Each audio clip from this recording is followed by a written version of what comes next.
Okay, welcome to today's ACRL Access Services Interest Group 2021 Spring Virtual Forum.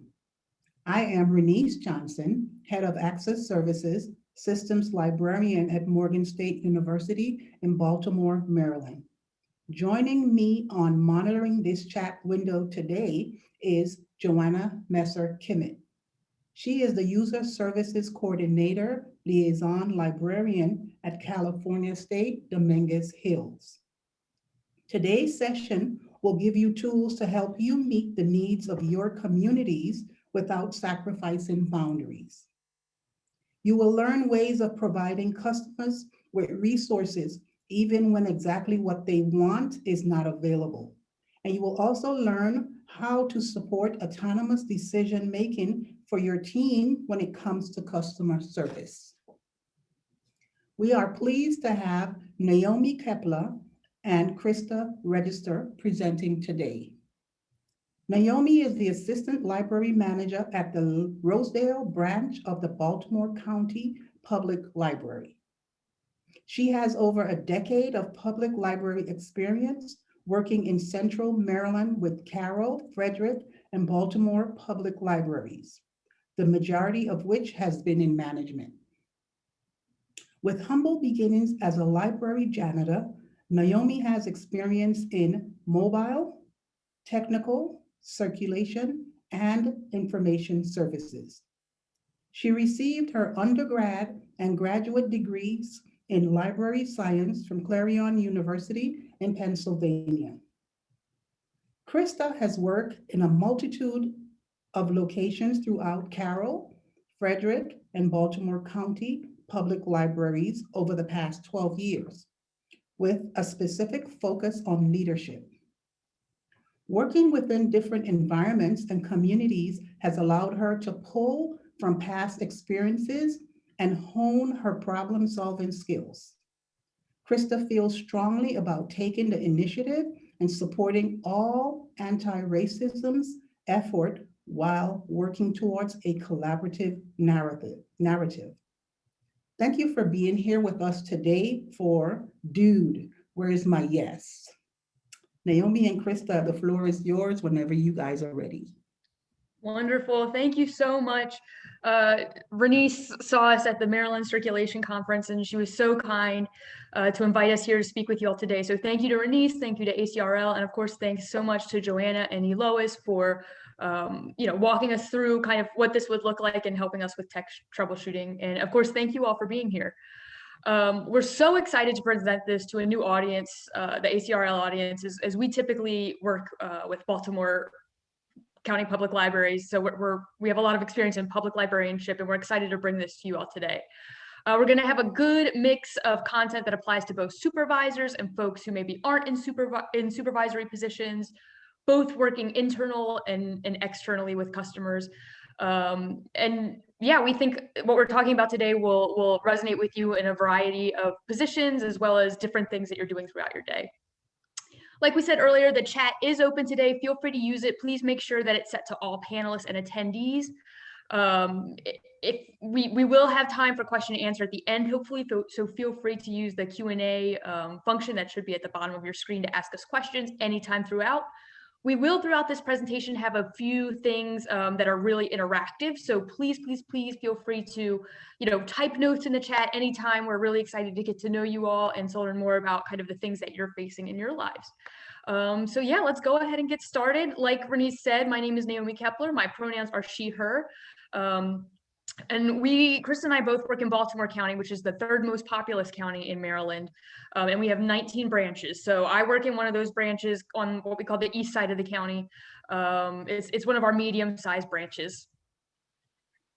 Yep, and great introduction, of course. And I'm Krista, and I also work for Baltimore County currently.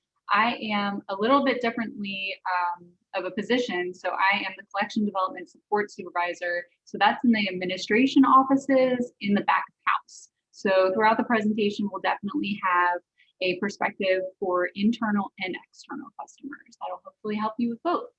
So Krista and I have both worked alongside one of each other in various public service positions. You know, we've worked together for a long time, and I've kind of followed her career trajectory from county to county as she has gone somewhere else and said, hey, it's really cool over here. Why don't you give it a shot? So she works, like she said, in predominantly internal customer service. I'm in predominantly external customer service, but we both love what we do, and we wanted to share some tips with you today about what we've learned along our journeys. Now, you will hear us use the words customer or patron to refer to the end user today. So when we say customer or patron, that to us means the person in front of you, or the person on the phone or chat who you're trying to help, or even, you know, this could be a member of the public or a student or a faculty member, or even your mom calling to ask you when her book will be in. So keep in mind, we realize, you know, there's a lot of debate going around about what term we should use. We're going to use today, we're just going to use the term customer. But all right, we're going to go ahead and get started. Like I said, we're so happy to be here. And what we're talking most about today is the term empowerment. So when we talk about empowerment, this really sets the stage for all the other concepts that we're going to discuss today. So as you can see here, the dictionary definition of the word empowerment is very authority and power driven. But what we're doing today is we're mostly going to talk about trust and autonomy. And we feel that that really drives empowerment that will help us in our customer service. So when staff are provided with trust and autonomy from their supervisors, and ultimately, best case scenario, the whole organizations, they're going to be enabled and feel like they're really confident in providing overall better customer service so that they can meet needs creative and immediately. So as a jumping off point for our presentation, we did want to kind of gauge where you're at with the term empowerment. So this is a tool that we can use to do that. So if you want to go to www.menti.com, and this is on any device you have access to, so you can do it on your computer, you can grab your phone, an iPad, and then put in the code 62516, and you can kind of just put where you're at with how empowered you feel making decisions involving patrons or customers, making decisions involving library staff, and then overall, how empowered you feel. And we're definitely, we talked, the last time we did this, we definitely talked a bit about how this answer might be different than it was from pre-pandemic times. So this is where we're at now.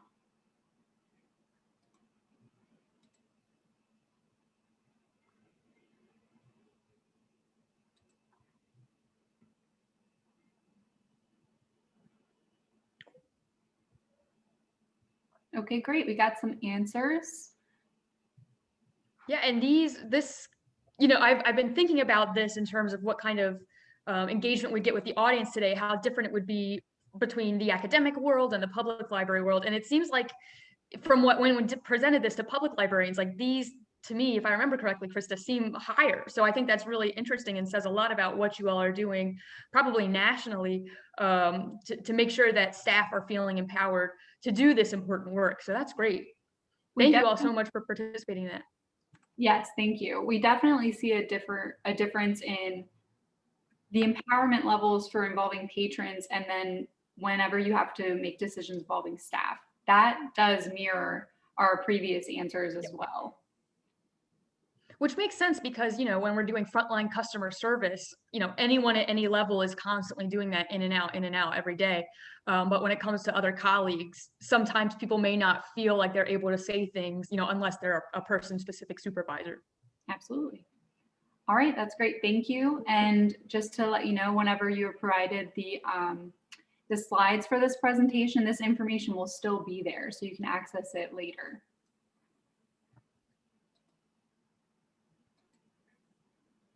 Awesome. So there are 3 different levels we're going to be considering as we talk about these concepts today. And all of these levels impact your day-to-day work and how you approach your work differently, no matter who you are, no matter what kind of library you work in, no matter what level of staff you are, or what you feel your responsibilities dictate. So first we have this idea where the whole team feels empowered. This is basically an overall culture of empowerment, and Krista is going to talk more on that when she goes into customer service philosophies. So some of us feel this in our departments, some of us feel this in our whole branches, and some of us are lucky enough to feel this in our whole organization. Oftentimes, the smaller an organization is, the easier this culture is to create. There are less levels to work through, less barriers and red tape. But this is when staff are able to take risks, learn from mistakes, all while feeling safe and protected from, repercussions or anything like that. When we develop this culture of the whole team feeling empowered, we're better able to handle difficult decisions and situations. So like we said earlier, last time, it becomes easier for us to feel empowered when dealing with customers, but also when dealing with staff. We don't feel like we have to grab a supervisor right away. We understand more of what goes into overall decision-making processes, so we can weigh pros and cons way more easily. We can draw boundaries and we can make exceptions. At first, when you're kind of bringing this culture into your work environment, gray situations, and when I say gray situations, I mean situations that come up, they're not black or white, they're not cut and dry. They can prove very challenging to staff, especially, considering, am I okay to make this exception kind of thing. But over time, change is hard for all of us, of course. Over time, this does get easier. Having difficult conversations with customers get easier. Having difficult conversations with staff and colleagues become easier as it shifts to the norm. So this overall process improves communication, improves workflows, and improves customer service. So at the end of the day, you're building better relationships with the people you're seeing day in and day out. This leads us into autonomous decision-making, which at the heart of it is what this presentation is all about. Empowering staff as supervisors and colleagues, but also feeling ready to take on decisions, knowing that it's okay to make mistakes as long as we are always looking at creating the best customer service experiences internally and externally.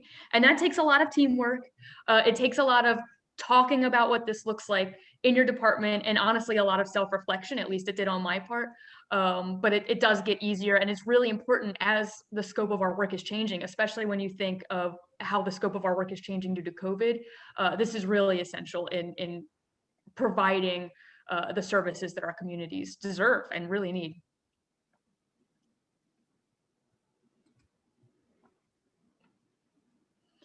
So how do we do this? We can say empowerment and it sounds so nebulous, like anyone can say, I want my staff to feel empowered. We're not here to say that that's the be all and end all and, that magic word, just say it and speak it into existence. We are here today, we're going to talk about some concrete ways you can do this. So the first two here may seem pretty obvious, when you're training and onboarding new staff, but I feel like they don't really go without saying, or sometimes I need a reminder to make sure that this is in my kind of routine. So don't just wait for an issue to pop up or a problem interaction to occur or a new rule that needs to be enforced to talk about what autonomous decision-making looks like in your organization. This should truly be a part of your one-on-one check-ins, your group meetings, your evaluations, your initial training periods. That being said, it's also a really, really good idea to use real life situations that staff have faced when you're doing these training and role plays. So keep track of what staff are doing, what they're experiencing, if they've had problem customers, things like that. When you bring this up in your meetings, have staff brainstorm alternatives or suggestions that could be made in difficult situations or interactions. Have staff talk about hard boundaries that should be drawn and language to use in those cases too.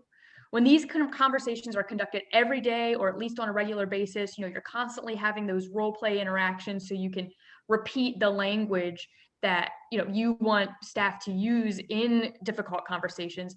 They become like secondhand. They're much easier to take off the top of the brain. So they'll really stick with staff in the times when staff need that. Plus, when they're integrated into the regular routine, it really builds that culture that we're looking for of empowerment and confidence and feeling ready to take on the day.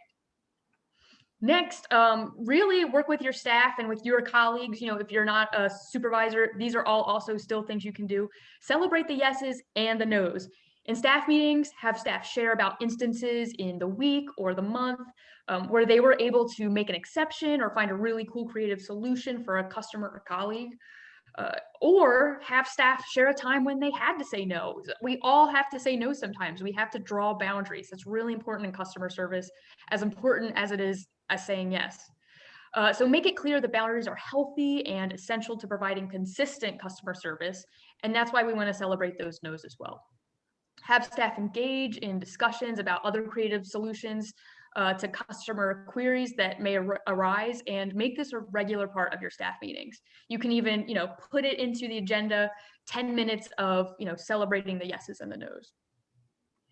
This next one, I love this. This is called the 1 to say yes, 2 to say no rule.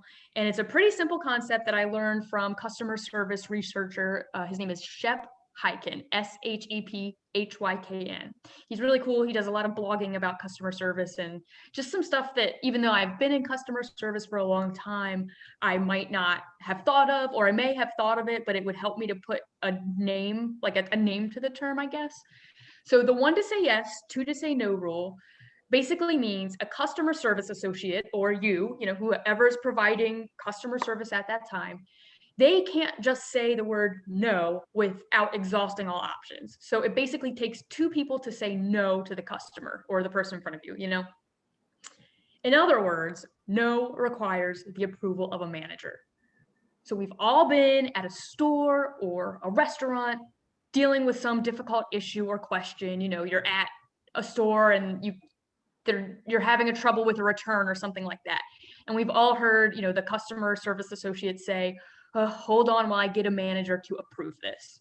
Well, this 1 to say yes, 2 to say no concept flips that totally on its head. So instead of saying, I have to go get a manager to approve this, we are saying, let me get a manager to see if there are any solutions I haven't thought of or anything else we can do for you. I realize this isn't always feasible. It could run amok in some environments, but encouraging staff to frame decision-making in this way promotes creative problem solving. And it's that mindset, that confident problem-solving mindset. Finally, this is another one I love. Always be looking out for Mr. Biv. Mr. Biv stands for mistakes, reworks, breakdowns, inefficiencies, and variances. So this Mr. Biv thing is something that was coined by the Ritz-Carlton Hotel Company as a way to, what they wanted to do is really deputize every employee to become an improvement manager. And these improvement managers are responsible for identifying defective situations, calling for fixes. So really to be folks on the floor, looking at situations, asking, why does this have to be the way that it is? I don't understand. Like, why does it have to be this problematic? And then they brainstorm solutions. So I've been able to see this look out for Mr. Biv thing come into play a lot, especially when we talk about interdepartmental communication. So for instance, Krista and I, we work in different departments, but our departments have to get along with each other and have to work with each other. So I know that, when I talk to her about an issue I'm facing, she's going to be a really good person to get another perspective who can look out for Mr. Biv for me and say, hey, I haven't been in this for as long. Let me take a look at the service and see kind of where we can come up with some reworks or, where I'm finding this process inefficient. Again, really great way to creatively problem solve and to encourage creativity in your staff. And basically, I just wanted to share this empowered organizational structure here. I really like this image. When employees are empowered, customers are prioritized, and management is in a support role. And this gives us what we want. This allows the end user to communicate with us in a way that drives our services where they need to go. And more than ever, we need this. We need to try and look at our work in this model for us to stay relevant and for us to give our customers exactly what they're looking for and need. And, we can do assessments of our communities and the folks we serve all the time, but at the end of the day, this is what we want. We want our customers to drive our services.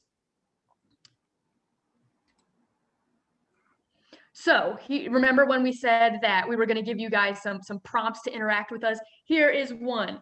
Please, in the chat, we would love to hear from you all. Please give an example of a time when you felt empowered by your supervisor. How did that affect your decision making? We would love to hear from you. And while folks are typing or thinking, just an example of a time, when I felt this.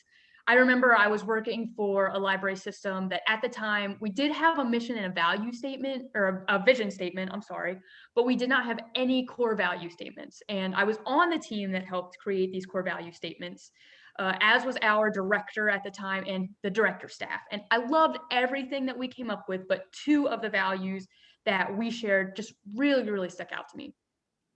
The first one we came up with is, we are risk takers and leaders. I love that. And the second one was, we embrace challenges and learn from mistakes. It meant so much to me at the time that our director, this guy that I saw as like the biggest and baddest in our library world, and his staff were saying, hey y'all, we're gonna really go for it. We're gonna shoot for the stars to be the best organization we can be, knowing that there might be hiccups and there might be challenges along the way. But our organization making such a big statement, in favor of risk taking, allowed me to really think bigger and encourage those around me, even though I wasn't in I was a part-time, shelver. I was not in any kind of supervisory position, but that really lit a fire up under me to do better in my organization. So, as we go along and you guys are thinking, we would love to hear, in your organizations when this has occurred. Thank you so much for sharing. I have felt empowered by supervisors when they did not nitpick at details. They expressed trust in my procedures and methods. That's a big thing for sure. And we have to learn kind of to get along with each other in those instances and to express ourselves like, hey, I think you're getting a little too in the weeds in this thing. Can we match our communication styles here? So that's great. Thank you, Elizabeth. And Pamela said, I felt less hampered by rules and fear of disapproval and more able to be creative in solving a patron's problems. Exactly. We have one in the Q&A, I think. My supervisor would work consistently to talk to us, be on the front lines, and change pain points for us and the customers, working to change processes. That is a huge one. If you are a supervisor, please, please, please try to, be out on the floor as much as possible and really seeing what your staff are seeing and see what your staff are facing at the end of the day, so you can help them feel empowered to do better. Please, we're going to go to the next slide, but please keep them coming. We're going to be reading them during the presentation. So thank you so much for sharing with us. We really appreciate that. Yes, thank you for participating.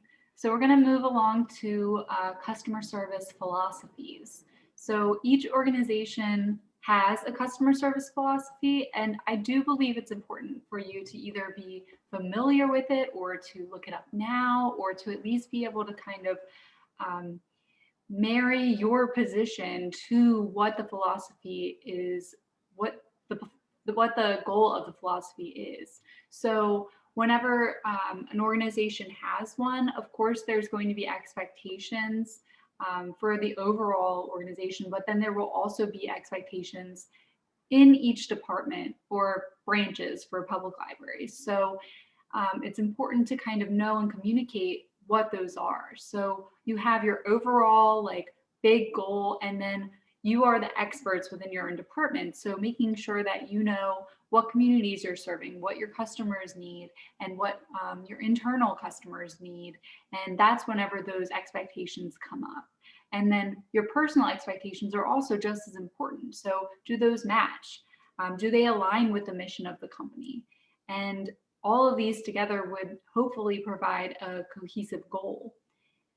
So let's look at some buzzwords that you probably would find in your customer service philosophy, or at least in some customer service philosophy. I pulled these from multiple counties all over the state that were just, they popped out to me. And we can write all these down and we can throw these out, but what exactly do they mean? It's important to find the focus. And when we have so many words and so many statements, and maybe our philosophy is like 14 pages long, it's really difficult to find that focus. Because all of these words are great and they individually mean something useful, but it's not exactly that you need to be focused on whenever you're working. It's how the overall goal works. So I find it helpful that instead of focusing on a transactional focused customer service, you focus instead on the relationship. So transactional might look like whenever you have somebody come in and they hand you an item, you check it out, you give them a receipt, you say, have a good day, that's it. They walk out, there was no other interaction needed or wanted. But a relationship definitely takes a different turn. So this is focusing on the long-term relationship with customers or patrons or users. So you might have a more conversation interaction. You might comment on what they're checking out, or maybe they're wearing a hoodie of something that you're familiar with, or you might find some kind of commonality with them and you spark up that conversation. Or instead of saying, oh, we don't have that, you're gonna have to put it on hold, you say, oh, we don't have that, but I could look at some read-alikes for you on Goodreads. Or is there anything else that you might be interested in right now while you're waiting for that hold to come in? Or, you know, that's not on the shelf, but I know that it just got returned, so let me go back and look for it. Something like that, that basically communicates with the patron that you are putting your best effort into this interaction, each interaction individually. And it definitely creates this collaboration between you and the customer.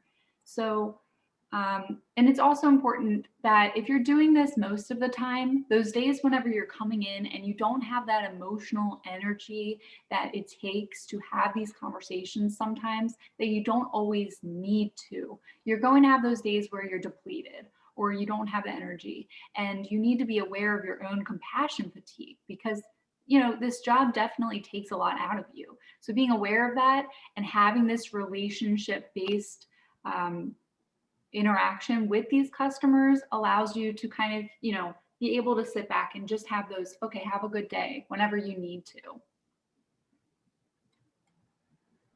So our second question, what are some of the limitations that you have experienced within your organization's customer service philosophy? And I think we can tie this right into autonomy. A lot of employees feel that their organization might not allow as much autonomy as they would like.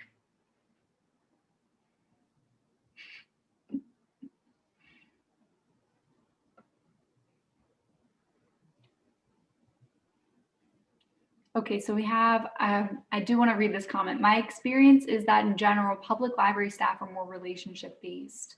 And I'm wondering why that is.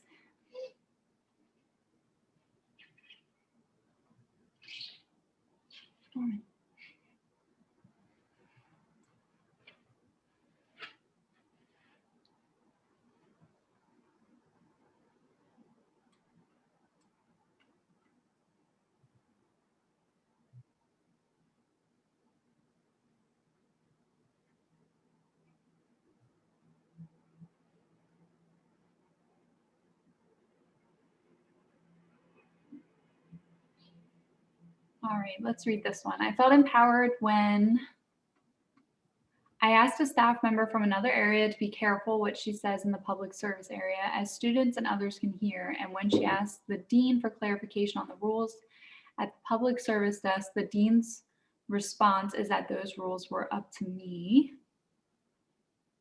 Okay. I think it's really complicated, but I think academic libraries can be invested in that kind of vocational awe.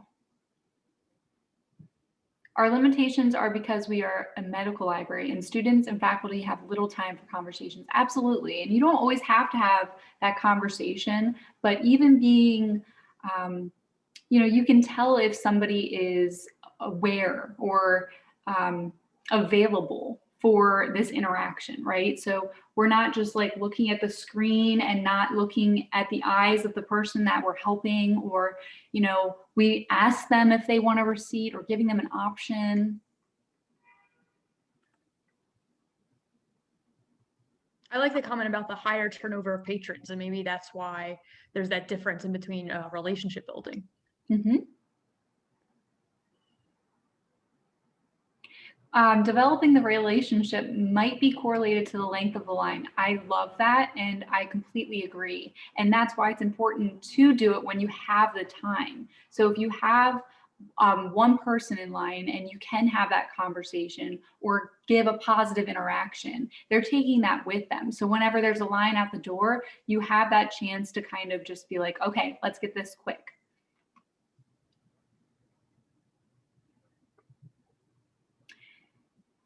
So our library is open, but only access services in our academic library is staffed. So this is definitely something to point out right now because of COVID. So whenever, since a lot of our public libraries aren't actually open, so that makes us have more conversations either through curbside or through email or via phone.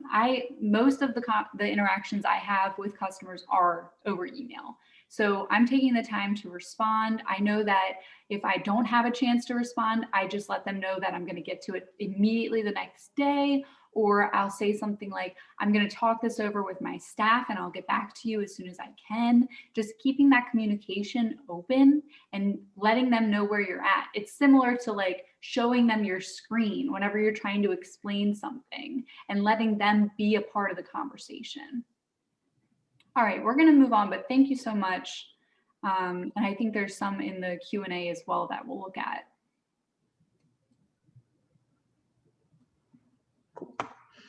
So we've talked about feeling empowered to say yes. We know how fun saying yes is, and we talked about the philosophies that often drive us to get to yes.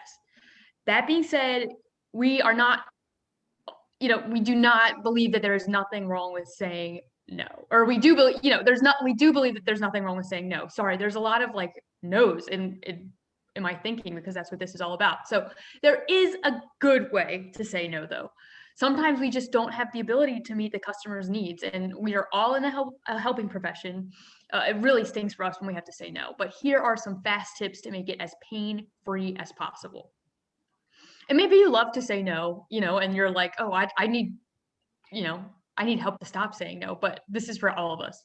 So first thing, actively listen to the customer. If they're being vague with why they're upset, ask for clarification first thing. So for instance, a customer says, I'm so mad. Why are there all these fines on my account?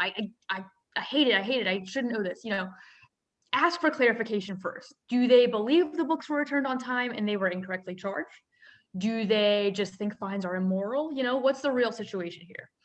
So not only do you need this information to proceed correctly, but it will make them feel heard if you ask for the clarifying information up front after their initial complaint.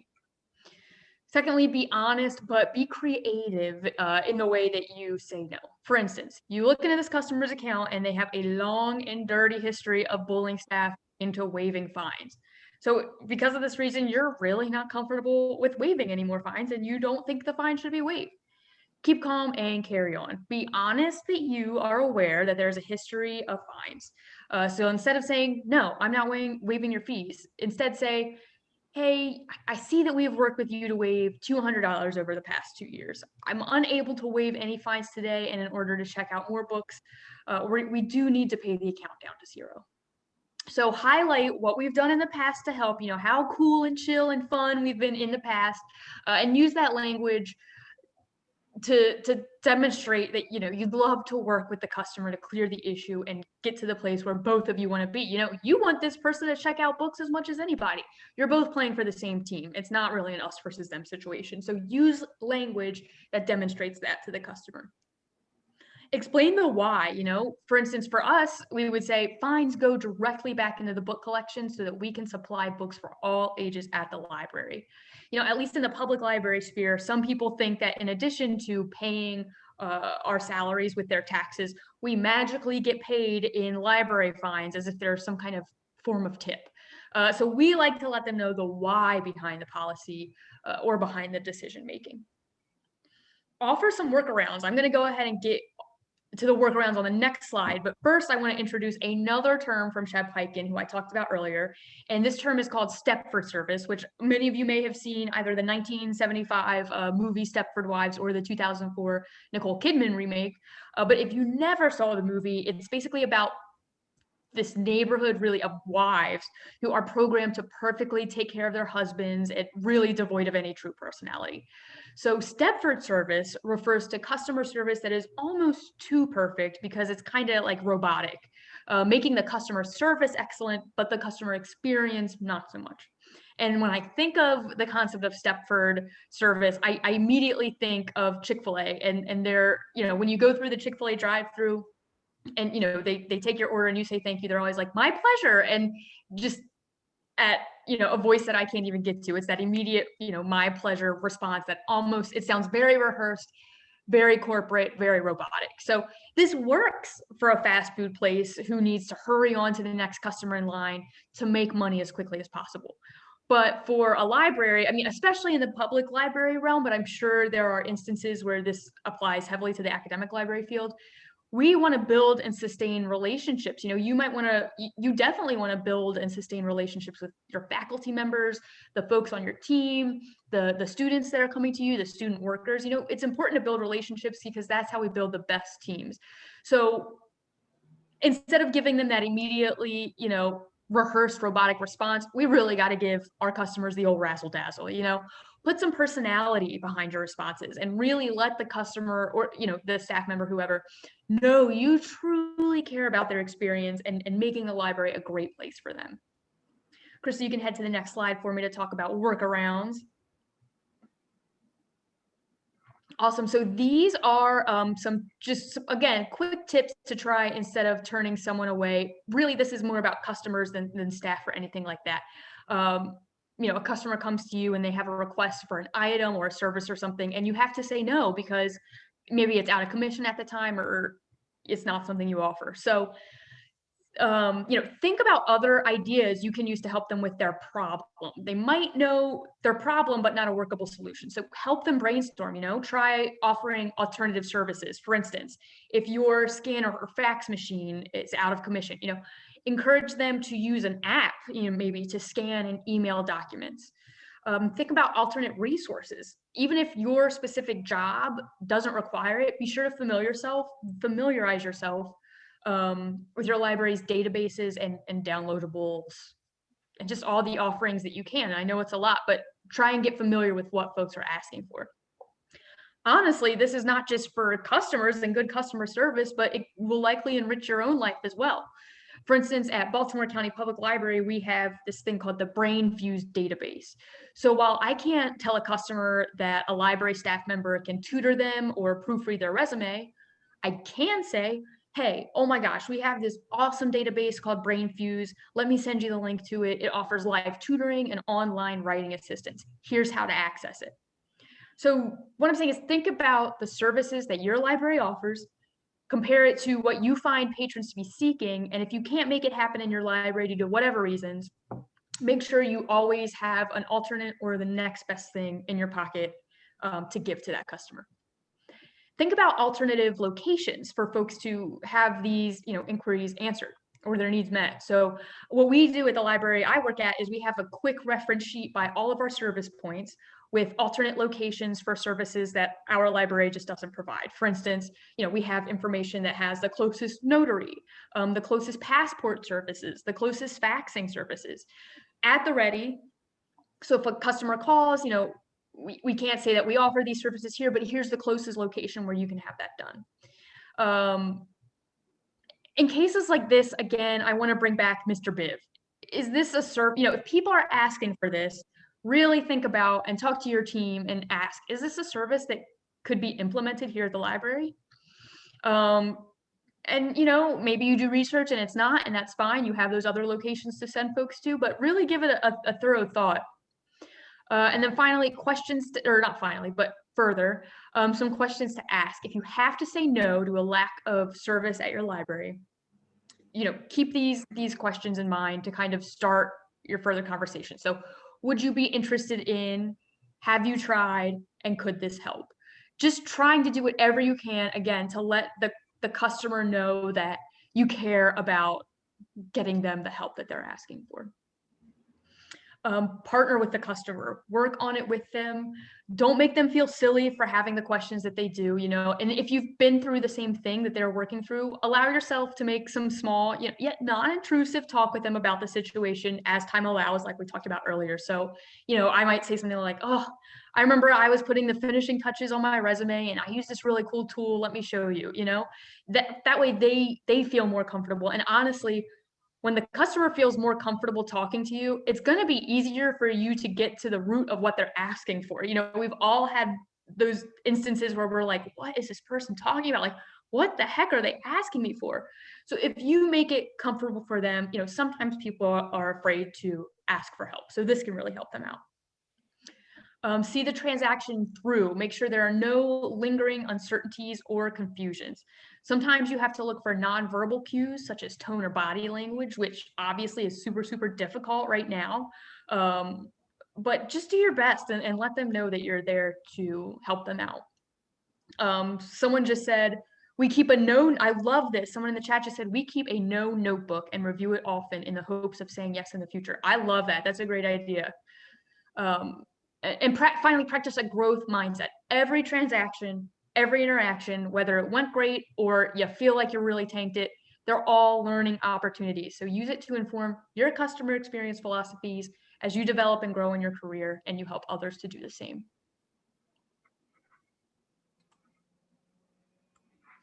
Or you know what? Just say no. You know, if someone is being a jerk or overstepping your personal boundaries, being abusive, you know, in any way, end the transaction, please. You can say, you know, directly say, is there anything library related I can help you with? This is inappropriate and I need to ask you to leave, or get a supervisor. Practice having these difficult conversations with customers, you know, practice them in the role plays that you do, in your team meetings, anything like that, because they do happen. These situations do happen. And it gets easier to know your boundaries and have these conversations and draw those lines the more you talk about doing it. Hopefully, of course, you never or rarely have to deal with these conversations, but it's always good to be prepared. And on a lighter note, if someone just asks a general question that is just too far-fetched to even find a solution for, some other phrasing you can try is, I'm sorry, but that is not a service that the library provides. Again, these instances can be brought up with your team as learning opportunities, but obviously this presentation is mostly about saying yes, but it's just as important to talk about the importance of saying no. I love this comment in the chat that says, we can't help them today, but maybe we'll be able to help the next person because they brought the question to us. And that, to me, sounds exactly like feedback. So this section hopefully will help you whenever your potential supervisor comes to you and asks, you did what? So here we go. So question, how important is recognition, feedback, and appreciation? So this isn't a library statistic, but 69% of employees say they'd work harder if they were better appreciated. So yes, extremely, extremely important. And we have to take this into consideration whenever thinking about our own position and thinking about the position of our colleagues and our staff and our other internal customers. So you can definitely lead from any position. So you might be getting feedback whether you're a supervisor or not, but you're definitely going to be receiving feedback regardless. So I want you to think in your mind about a person who you feel is a safe space, who you feel is somebody who you would willingly receive feedback or give feedback to at any time because they make you feel so comfortable and is that safe space for you. And think about what kind of qualities they have. Approachability is absolutely across the board one of the most important things I consider whenever I'm thinking about somebody in my circle who I feel comfortable and confident to go to. And whenever I need help or whenever I have a question I know I've asked 10 times already, I know I can go to that person, and hopefully you have somebody like that in every location you work. So whenever you are giving feedback, I like to completely assume best intentions. And I've definitely gained a little bit of knowledge from the book Dare to Lead by Brene Brown. So some of these terms are definitely from that. But hopefully no one's going into a situation to turn it into a problem situation. They're probably entering, you know, with a positive outlook or making an autonomous decision that is going to benefit the customer and them, and hopefully end up going well. So whenever you're giving feedback, if that person maybe didn't follow a rule or they didn't do what you would have done, take that into consideration that they were really going at it with the best intentions and talk to them that way. So every single situation that you're in is a learning opportunity. That's experience. So treating it that way as well. Definitely talking about timing and environmental factors. I know whenever I'm giving feedback or asking for feedback, I'm not doing that while I'm on the floor with other people. I'm not doing that in front of customers. I'm usually not even doing that over email. It's kind of something that you want to take into a meeting room or take into an office and talk about things or talk about experiences if they're not sensitive. If they are sensitive. If it's not sensitive and it's something that you can just be like, can you kind of like bounce this off with me about this situation I had and kind of just help me understand, like, maybe what you would have done. That's more casual. You can have that conversation on the desk when there aren't any customers around. And then also taking into consideration people's communication styles. I know whenever I'm approaching some of my employees, they all have very different communication styles. So depending on how they're feeling, they might interpret feedback differently than what I mean. So I might come out of a conversation thinking, wow, that was great. We got a lot out of that. They totally understand what I meant. They are going to take this information and use it and feeling just great.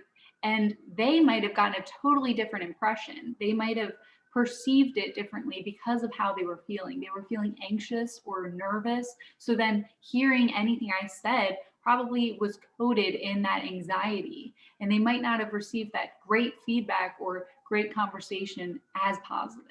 So that takes us into receiving. Same thing about approachability. So if you are not great at receiving feedback, people aren't going to want to give it to you. They're just going to avoid the topic. And I always think of interviewing whenever I'm talking about receiving feedback. I love talking about interviewing. So I always, it's okay to be transparent and not reactive. So if you didn't get a position, it's okay to say, I really thought this was the perfect position for me. I really thought I was just the perfect candidate. And I did everything I could to get this position. Like, I just don't understand. That's okay. Being reactive and holding a grudge or having a bad attitude and taking it out on patrons or other staff or anything like that, that is a reaction, and that's not going to help you or the other colleagues in any way, shape, or form. So, and then also creating those boundaries, make sure you're in the right mindset and headspace to receive feedback.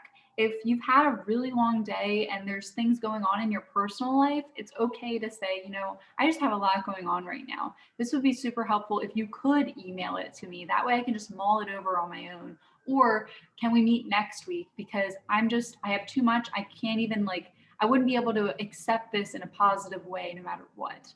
And that's all right. That's putting your boundaries out there. And we want, if we are giving staff and other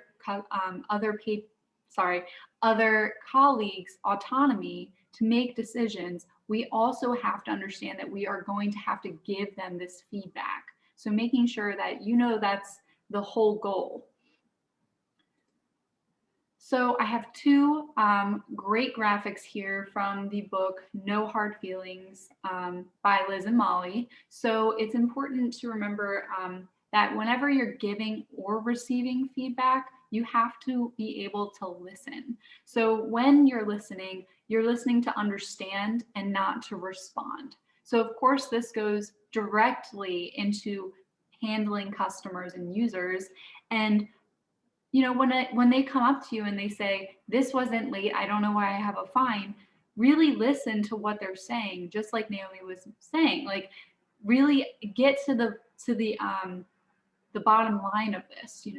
What do you mean? Like, ask clarifying questions or just listen to them instead of assuming what the answer is. And the same with internal customer service. Instead of assuming what you think happened or assuming what they experienced, really get that from them and be there to listen and be present for them to tell you. And then of course, a self-care tip. So I've used this recently during the pandemic because I did find myself kind of just like going into this zone of doing the same thing every day and not really feeling motivated by my job anymore. So I created a kudos folder for myself, and it helps me to just reach out and grab a compliment or helpful feedback that I've gotten in the past and read that. Something that was a negative interaction, you might have learned something or gotten positive feedback for handling that, and be able to read that. And this is directly related to customers as well, because if you have 20 positive interactions in a row, great conversations with customers, and then you have one negative interaction, you know that you are forgetting those 20 positive interactions, and you're just, the rest of your day is focusing on that one negative interaction. So making sure that the positive interactions and the negative ones hold the same weight, so that whenever you have 20 positive ones, they completely overwhelm your brain and you aren't just focusing on that negative interaction instead. So another question, what is an example of helpful feedback that you've received and how did you use it? And my example for this is many years ago, I was sitting down with my supervisor to go over my evaluation, and we were looking at my goals for the next year. And I had this job I really wanted to apply for, but I didn't think I was I really didn't know if I was ready. And we sat there and she asked me questions about why I felt that way. And we looked over my strengths, and then we also looked over where I could achieve better experience in leadership and in supervisory roles. And so we used that conversation to then change some of the things I was doing in my daily work. And because of that conversation, I went out for the job and I actually got the job. And I've definitely expanded my knowledge in being a supervisor. So that was feedback that I took to heart, and of course it really worked out. So I appreciated that so much, and I was able to be transparent with her and kind of talk that out with her, which we had built that relationship to be able to do. And someone says, I love the smile file we used to print up compliments and put them on the wall of fame during in-person times. This looks like a great way to continue that virtually. Absolutely.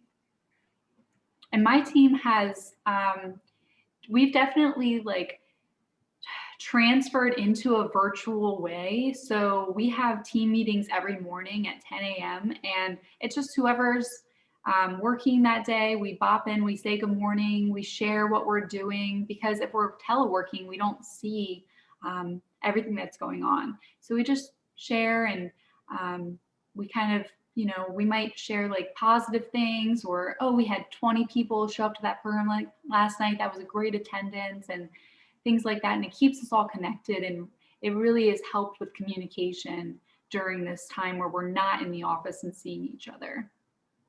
Someone says, I keep all my thank you notes and reread when I need them. I love that.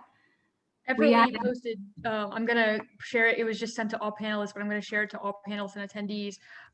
This very cool virtual Mr. Rogers jar for positive messages. And I clicked it and it said mine, the message that I pulled was inhale tacos, exhale negativity. I love that. I love it. It made me smile. So thank you so much for sharing that. Take that advice to heart. Taco night tonight. I'm doing it. We add a shout out at the end of our weekly staff meetings. Oh, yes, I love that. Appreciating each other is definitely important. Yep, smiling, absolutely. All right.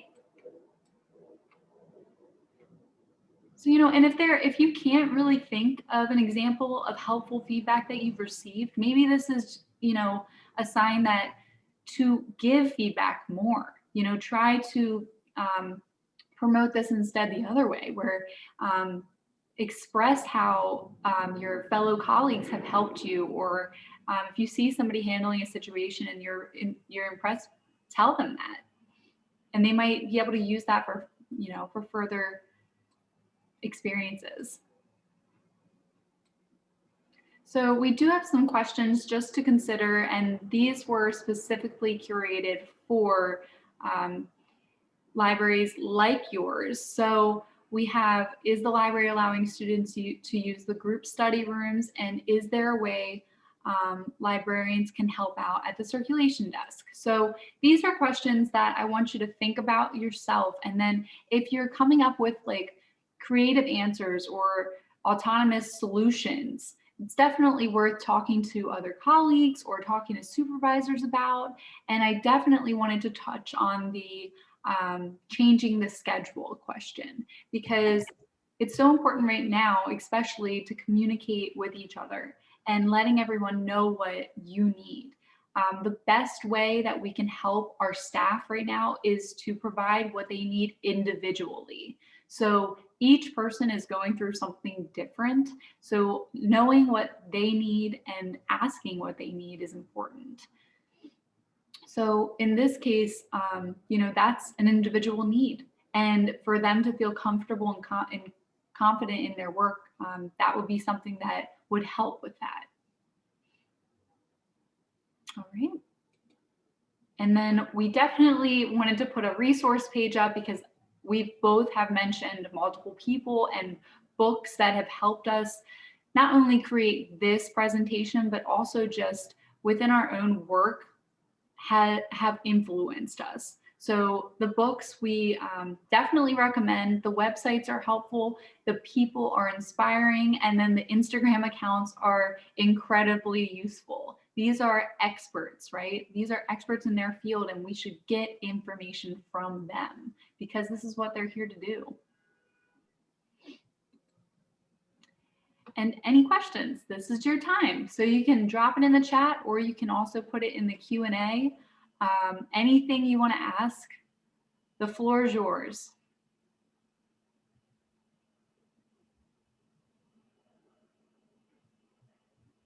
I did see one question while people are thinking that was up chat a little bit, that was about, I think it was about, oh gosh, where is it? Staff recognition ideas. And it, I don't know if other people were responding to this or just sharing their thoughts, but again, I think that the wall of compliments is a really, or the wall of fame during, you know, staff meetings and having like a bulletin board of that is really good staff recognition. One thing that we do at my library is we have like a star box, I guess we call it, but people are welcome to, you know, write down something that a coworker did that was really, really cool. Like, hey, this person spent a long time with this customer, helping them on the computer during a really difficult time. And you write that down, you write the date, you write your name, and you put it in the star box. And then at every branch meeting, which we hold, you know, once a month or something like that, we pool one, and the one that we pool is random, and that person gets like a $5 Dunkin' Donuts gift card. But we read all of them just to kind of let people know, hey, like, people are noticing the cool stuff you do, even though right now we, you know, a lot of us are kind of hitting this coronavirus wall where we're feeling depressed or feeling let down. But people are thinking of you and really appreciate the work you're doing. Absolutely. We did just get one in the chat that said, what would be your suggestion in attempting to present these techniques in order to change a company's current methods? How do we breach the topic of autonomous decision-making to upper management to affect change? I think that's a good one. So I don't know, you know, this person, these are anonymous questions, and I don't know the size of your organization. I would definitely start with your immediate supervisor. You know, anything that I want to take to our administration, I know, hey, I got to get past my supervisor first. And honestly, you know, some of us cannot make allies of our supervisors. I understand that. But, you know, if you work over time to develop that relationship with your supervisor and kind of let them know how it's affecting the team, which is affecting your end product, you know, administration may not, you know, it's not really their job to care about feelings. So if you can kind of frame it in a way, hey, in order to improve workflow, in order to improve customer satisfaction, in order to improve circulation, in order to improve, you know, the use of our services and how often our services are being used, we have to cut down some of the barriers that are there. And when we do not have this autonomous decision-making in place, it really creates barriers for the customer. And here's how. And maybe you can come up with a few examples of that, because even though it's not administration's job to care about feelings, they do care about the numbers. So if you can kind of find a way to say, hey, if we address this and we tackle this organizational issue, here's how it will improve the end product and what our mission is of our organization. Krista, I don't know if you have anything to add. You kind of talked more about philosophies. I think also like being a part of the teams that make decisions goes a long way. If you're passionate about something, look for opportunities to join teams, or maybe if your staff are passionate about things, encourage them to join teams and to be on groups that are having these conversations. Using numbers is another good way. Being a part of the collection development, I'm constantly looking at statistics. And Nay had mentioned the Brain Fuse database before. And I mean, we literally calculate everything. Everything is a statistic. So our numbers back up the fact that we have that database. Yep, so Joanna says that this is the last call for any questions or suggestions. So anybody got anything? Now's the time. Yeah, and feel free, our email addresses are there, our phone numbers are there. We would love to hear from you, even during this short hour where even though we've mostly been talking, we've learned so much about the environments that you're in, the customers that you're serving, the folks that you are working with. And we're really grateful, because that, will help us. We can all learn from each other no matter where we're working. So thank you so much for having us today. We're so grateful to have spent this time with you. Absolutely. Thank you all so much.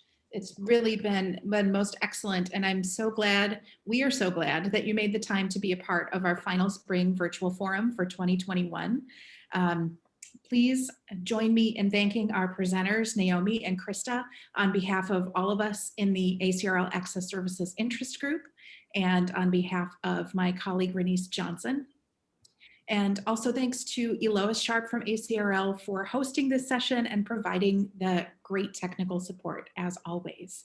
If you have suggestions for what you would like to see in a future virtual forum for this group, please share them with us. We are also seeking co-conveners for next year.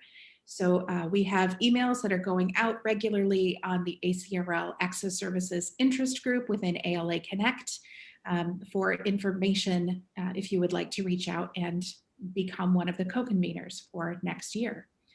Join us again for our next program that will be coming in the fall. Once more, many thanks to our fantastic panelists for today's program, and we hope to see you again soon. Yeah, thank you. Thank you so much, everybody. Have a great day.